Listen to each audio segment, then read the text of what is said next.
आगामी लोकसभा चुनावों के प्रचार के लिए सत्ता पक्ष और विपक्ष के नेता पूरा दमखम लगा रहे हैं। प्रधानमंत्री नरेंद्र मोदी भी मिशन 2024 के लिए ताबड़तोड़ चुनावी रैलियां और सभाएं कर रहे हैं। इसी कड़ी में आज पीएम मोदी देवभूमि उत्तराखंड के दौरे पर रहे। पीएम मोदी के भव्य स्वागत के साथ ऋषिकेश में पीएम मोदी के हाथ में दिखने वाला उत्तराखंड का पारंपरिक हुड़का विशेष आकर्षण का केंद्र रहा। वहीं पीएम मोदी इस दौरान हुड़का बजाकर आनंदित होते दिखे। इसके बाद सीएम पुष्कर सिंह धामी के साथ पीएम मोदी ने देहरादून में जनसभा की। इस दौरान पीएम मोदी ने जनसभा को संबोधित करते हुए न सिर्फ आतंकवाद पर करारा प्रहार किया बल्कि विपक्ष पर भी जमकर निशाना साधा। उन्होंने कहा कि जब जब देश में कमजोर और अस्थिर सरकार रही है तब तब दुश्मनों ने इसका फायदा उठाया है। जब भारत में कमजोर और अस्थिर सरकारें थी तब भारत में आतंकवाद ने पैर पसारे। आज भारत में मोदी की मजबूत सरकार है, इसीलिए आतंकवादियों को घर में घुस कर मारा जाता है। सुनिए पीएम मोदी का भाषण विस्तार से। मैं भारत के दक्षिणी छोर पर सागर तट पर बसे तमिलनाडु में था और वहां भी लोग कह रहे हैं फिर एक बार, फिर एक बार, फिर एक बार।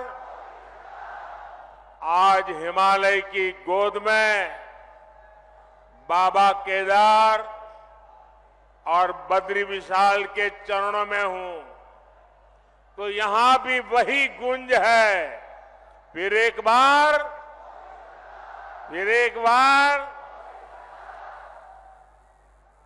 हमारे यहां उत्तराखंड में ये तो देवभूमि है, देवताओं का आह्वान करने की परंपरा है और हुड़का का नाद देवताओं का आह्वान करने में ऊर्जा देता है।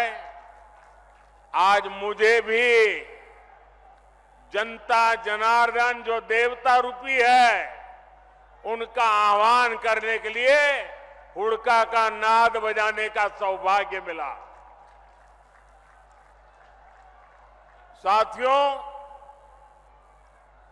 एक गुंज इसलिए है क्योंकि देश के लोगों ने पूर्ण बहुमत वाली स्थिर सरकार का काम देखा है। आज देश में ऐसी सरकार है जिसने बीते 10 वर्ष में भारत को पहले के मुकाबले कई गुना मजबूत कर दिया है। मेरी बात से आप सहमत हैं? सहमत हैं? पूरी तरह सहमत हैं? जब जब देश में कमजोर और अस्थिर सरकार रही है तब तब दुश्मनों ने फायदा उठाया है। जब भारत में कमजोर और अस्थिर सरकारें थी तब भारत में आतंकवाद ने पैर पसारे। आज भारत में मोदी की मजबूत सरकार है, इसलिए आतंकवादियों को घर में घुसकर मारा जाता है।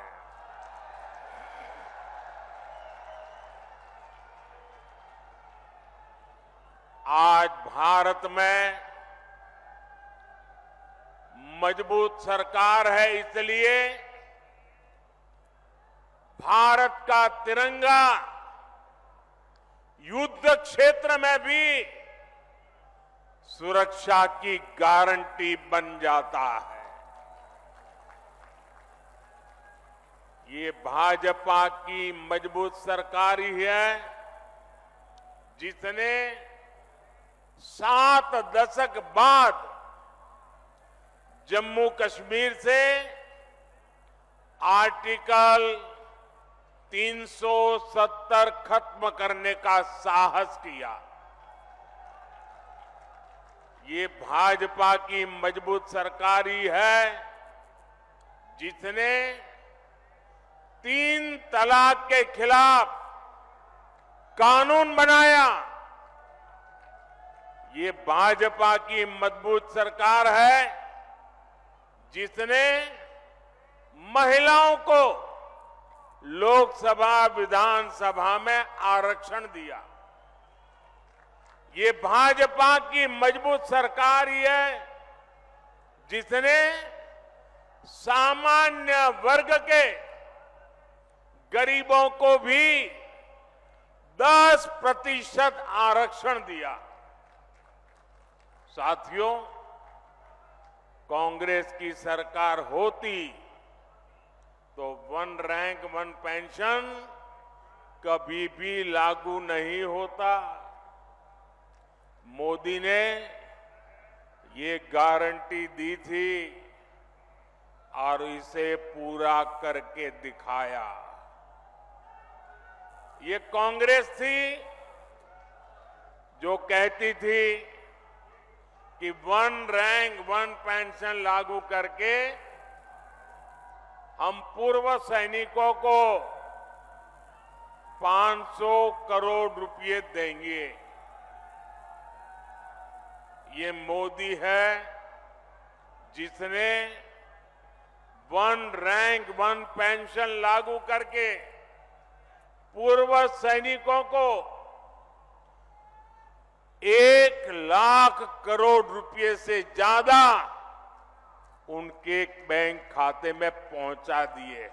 गौरतलब है कि उत्तराखंड में 19 अप्रैल को पहले चरण में चुनाव होने हैं। ऐसे में लोकसभा चुनाव 2024 की आचार संहिता लगने के बाद ये दूसरा मौका है जब प्रधानमंत्री नरेंद्र मोदी उत्तराखंड पहुंचे। इसके अलावा कांग्रेस की स्टार प्रचारक और पार्टी राष्ट्रीय महासचिव प्रियंका गांधी वाड्रा की 13 अप्रैल को गढ़वाल संसदीय क्षेत्र के रामनगर और हरिद्वार सीट के रुड़की में चुनावी रैली होनी है। ब्यूरो रिपोर्ट, इंडिया पब्लिक खबर। फिलहाल इस खबर में अभी के लिए बस इतना ही। देश और दुनिया की बाकी खबरों के लिए सब्सक्राइब करें इंडिया पब्लिक खबर के YouTube चैनल को। बेल आइकन दबाना बिल्कुल ना भूलें।